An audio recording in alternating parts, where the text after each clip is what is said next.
The right care, right at home. Australia's premier in-home care provider. Local legends want it. A Bowls Green is just up the road. Search Bowls Clubs near me. From the wide outdoors to the great indoors, this is Without Bias. Hello and welcome to another edition of Without Bias right here on 1116 SEN, your home of sport. Plenty to get through here tonight. Val Febbo with you for Bowls Australia. A Bowls Green is right around the corner. Search Bowls Clubs near me. A massive show coming up. A bit of a South Australian flavour tonight because we've got Flavel right at home, Jackaroo, set to join me to talk about the Nationals coming up in just a few weeks' time now, which isn't too long, and he'll be featuring very prominently at the Para Nationals, especially after an Australian Open title just a couple of months ago. But before we get to Chris, a bit of news has come through over the last week, and that is that Laini McGorman will be filling in for the Adelaide Pioneers as Caitlin Inch, who was previously named in the team and sort of one of the stalwarts of the squad,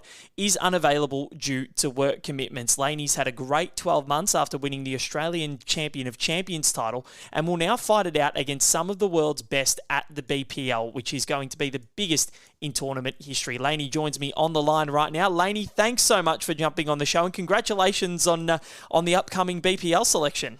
Thanks for having me, Val. Really excited for BPL. Really looking forward to the opportunity.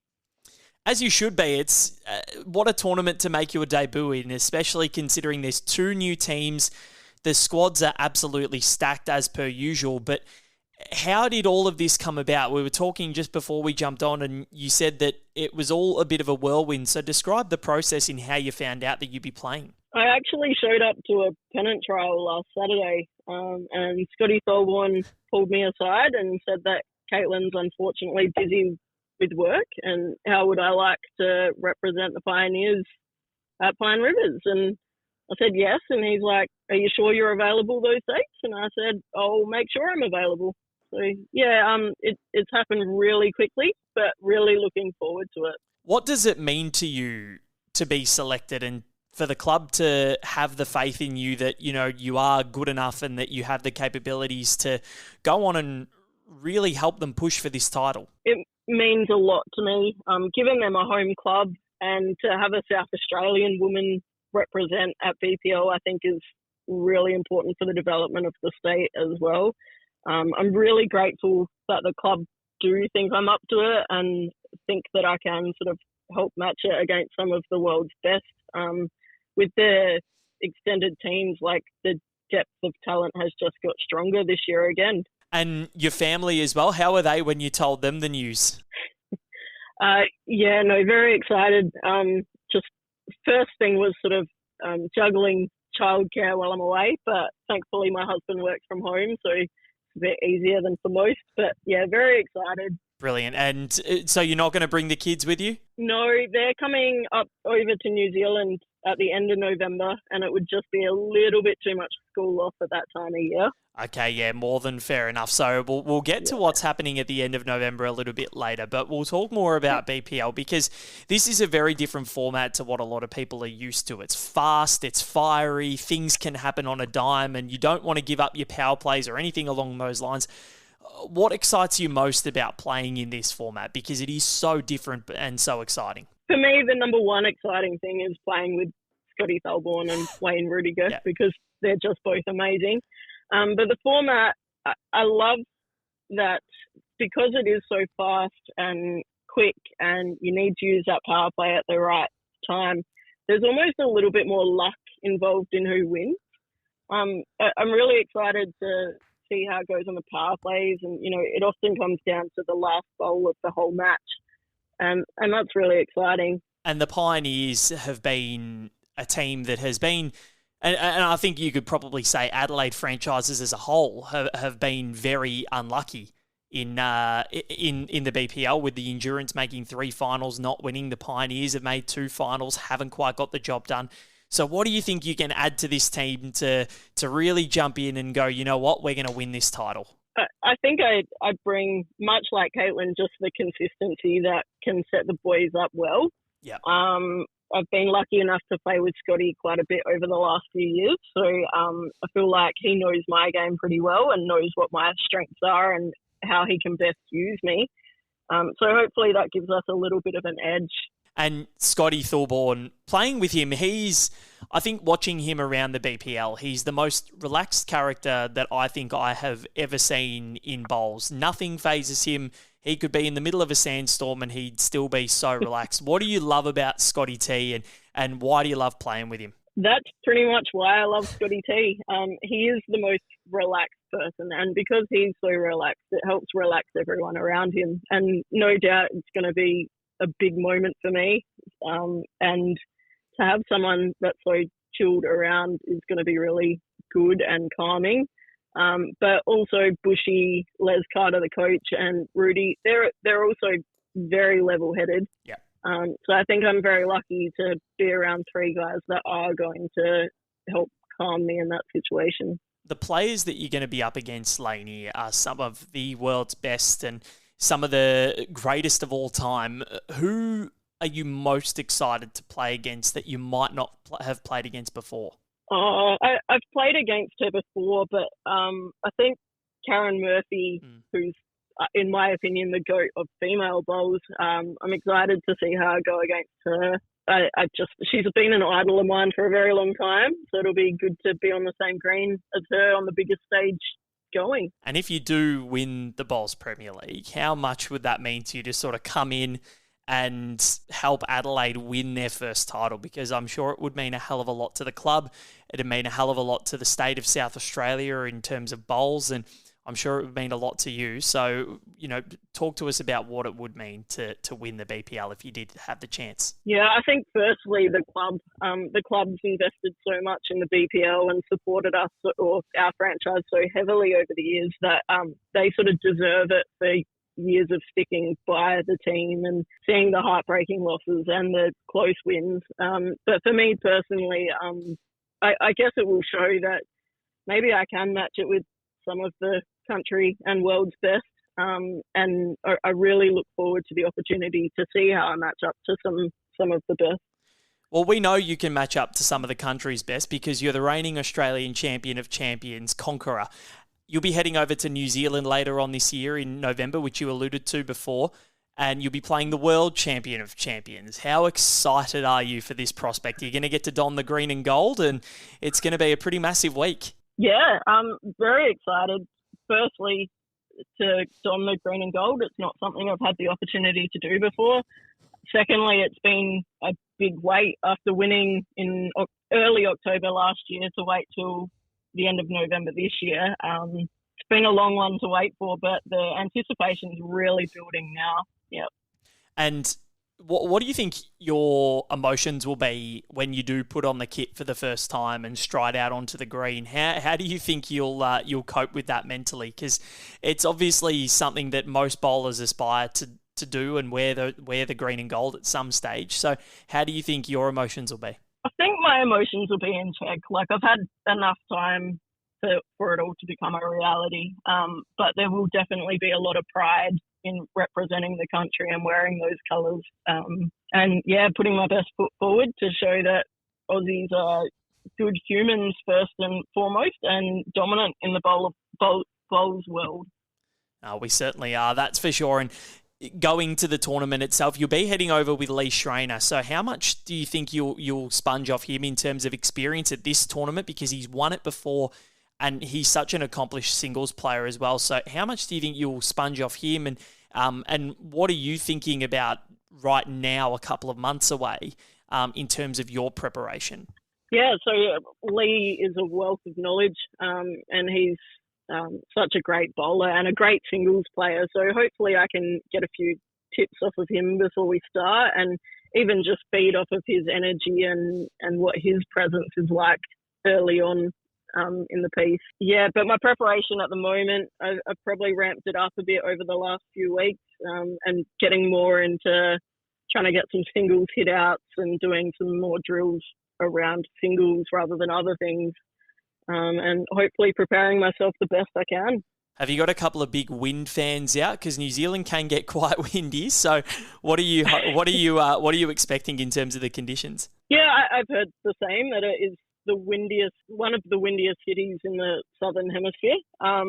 But yeah, I've also heard their greens are quite quick, so trying to practice on as many quick surfaces as I can. And the rest will be just put the bowls down and hope. Beautiful. That's good. And in terms of if you did win, where would that sit? Would that be the crowning moment of your bowls career? Yeah, it would. I feel like maybe over the years there's been a bit of doubt about my ability to perform at a high level. And I've definitely had some self-doubt about whether that's sort of the area I belong in.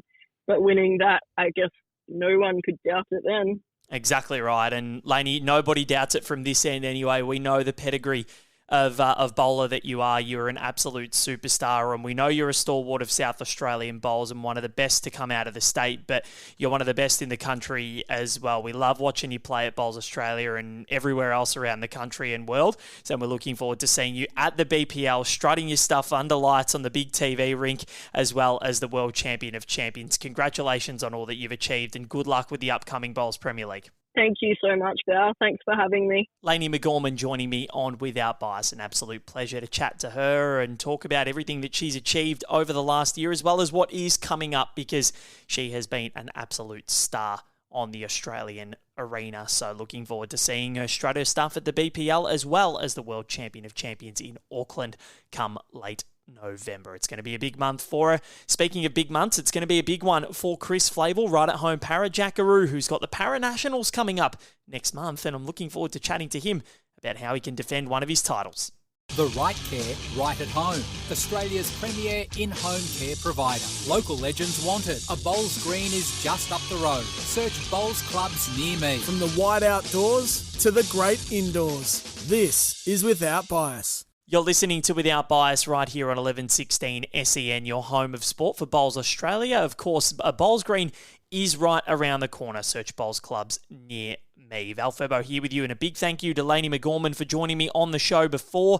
Great to have her insights as well ahead of the BPL, as well as the upcoming World Champion of Champions. But the Nationals is coming up in a few weeks' time at Club Tweed and Broadbeach. And Broadbeach is going to be hosting the Para Nationals. It's where we find another South Australian in Chris Flavel, who will be going to defend a title this year and try and continue his push to be one of the best in the world, which in my opinion, he already is. Chris, welcome to the show. Thanks for having me.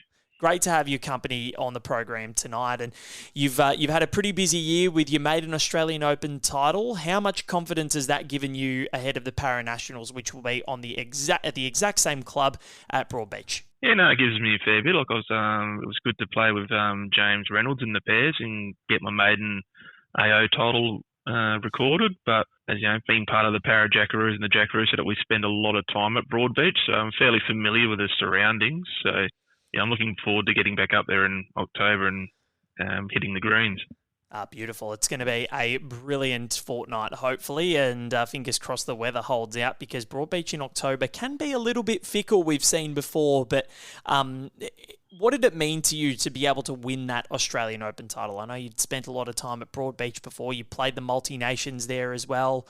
But what did it mean to you to take home a title at the world's biggest bowls festival? I think it was a combination of reward for hard effort and hard work. Being close a couple of times at the Australian Open, but never, didn't quite get the chocolate, so to speak. But yeah, it was just really good reward for a solid week of really good bowls in the disability stuff, and with the lead up with the Open, like with the able-bodied as well. So it just really polished off a solid 2 weeks of bowls, and to add that to my little war chest of trophies, it was good. Beautiful. And you've got the B7, B8 singles or B7-8 singles at the Para Nationals coming up at Broadbeach. Yep. Now, your section consists of Anthony Brown of New South Wales, Barry Brennan from Victoria, and Travis Ellison of Western Australia.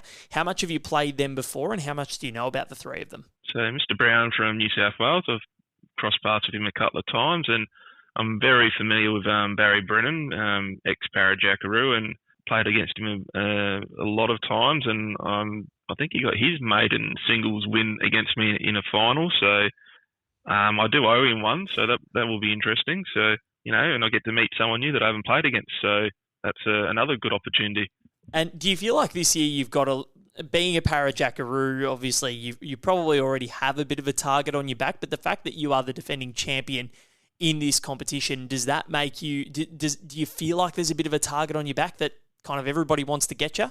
Well, being part of the para Jackaroo setup, you always feel like you're under the microscope anyway, whether it be from national selectors or other people eyeing off your spot in that squad. So you're always out to perform, and then you put a title on top of that, and the pressure's there. But for me, I've been in that position before, so it's just you can only really concentrate and focus on what you can do and control what you can control. So if someone plays well and is good enough to beat me, hats off to them. So I've just got to focus on myself and try to perform the best that I can. And you're also in the pairs as well, the Para Nationals Open pairs competition with Aaron Edmondson. How much have you had to do with Aaron over the last couple of months in terms of preparing, and how much have you played together before? So me and Aaron, were fortunate enough to win the state disability pairs this year, so we're pretty familiar with each other. And I've known Aaron for quite a bit of time, even when he was living in Victoria, down and playing for Geelong at one point. Geelong, Ballarat. I should get that right. He'll grill me for that, but. Yeah, I've known Aaron for a while, and we're fairly comfortable with each other, so it's been good. And we've had a few hit outs in the lead up, and we're just looking forward to getting out in the park together. And we're in the state colours. Yeah, and what does that mean to you to be able to wear the state colours? Obviously, it's they're such a distinct ones, the South Australian colours, and it must give you such a sense of pride. I know you get to wear the green and gold a bit, but to wear your state colours so often, how much does that mean to you? Oh, it means everything. As a very proud South Australian, it's always good to wear the red, blue, and gold. So when we're out there wearing our state colours, it's you just feel immense. Being very proud and what a privilege it is just to represent your state. And then you get to look around at the other states and you get to share that pride with them as well. And in terms of competition, the Nationals, is this one of your biggest fortnights of the year? For us in the para space, it particularly is. We don't get a lot of opportunities to put our product out on a national stage. I know that Victoria and New South Wales recently had a little test series, which looks like there's progress in that space. But in the para space, when you get to nationals, that's the biggest stage for us to probably gain selection into the para Jackaroos or maintain our spots. So. Yeah, it's a big couple of weeks for us coming up. And how much do you love catching up with everyone when you get there? Obviously, the para players are all so close when they do catch up, and I know from seeing you all at international events how close you are and how tight-knit everybody is as part of that Jackaroos family, not just para, but the Open team as well. But how much do you love catching up with the likes of, Damien Delgado? You two get along so well, Tony Bonnell, Jimmy Reynolds, and even the women, Cheryl Linfield, Serena Bonnell, and all of those people, because all of you guys have shared such wonderful experiences before. So how much do you love getting together with each other? Yeah, no, it's really good because obviously, Australia's a very big country and there's a lot of space between us, and the opportunities to play against each other or train together if we're part of the Jackaroo setup is limited. So to have an opportunity to meet those people face to face and catch up and see how life is going, and just reminisce, and also to meet new bowlers. And one thing I can say, from all my years of being involved in the sport, the para space is a very inclusive and very welcoming group, and it's we've all got our own little hurdles that we've got to overcome to play the sport. So it kind of puts us all on a bit of a equal footing, and it's just we're very competitive on the green, but once you get off it, we're all, we're very happy to socialise with each other and share our stories and make new friends. So, it's just one of the most inclusive and, heartwarming groups you can be part of, really. And before I do let you go, I want to touch on that because bowls, we know it's the most inclusive sport, but what makes it such an inclusive sport for anybody to come and play? Because I know you absolutely love it. The other para bowlers, they advocate for the same message, but why for you is it the most inclusive sport? Well, you just got to look at obviously, I'm coming from a physical disability side of things, but it gives an outlet for people that might have, experienced an injury or, are born with a permanent disability or something, an outlet to be competitive in sport. And, in Australia, such of our national identity is sport. and being competitive and being a sport that you can get into very quickly and very easily, or whether it's through night hours or through your local club having a role. But if you want to go that avenue to get competitive, it's very welcoming to that. And it's not not the most physically demanding sport, but if you want to make it to the top, you've got to be physically fit. But it also just proves that you might have a limitation, but you can work around it. And as you said, like with Damien Delgado being up in Queensland, and like he holds his own against most able-bodied bowlers. And for a lot of us in the disability space, we play a lot of our club bowlers against open bowlers. So for us, it's just second nature. But the sport is also very diverse for the age group as well. So I just think it's a great testament to our sport that anyone can play it against anyone, and you can have as much or as little success as you want, and you can be as competitive or social as you want as well. That's exactly right. So well said, Chris. And on that brilliant note, we'll let you go tonight. But thank you so much for joining me on the program, and good luck with the upcoming Nationals in your title defence in the B78 singles. And we'll see you up there at Broadbeach. No worries. Can't wait to catch up, mate. Chris Flavel joining me on Without Bias. A big thank you to him and Laini McGorman for joining me on the show tonight. That's all we've got time for, and looking forward to next week's show, the last one of the season. But if you do want to catch up, head to Bowls Australia's YouTube channel, as well as our social media platforms in Facebook, Instagram, LinkedIn and X. Not to mention subscribing to The Right Line on all your good podcast platforms, and heading to bowls.com.au for any news and updates that you need about the sport of lawn bowls. It's been Val Febbo. Have a great night, and we'll catch you for our last episode next week.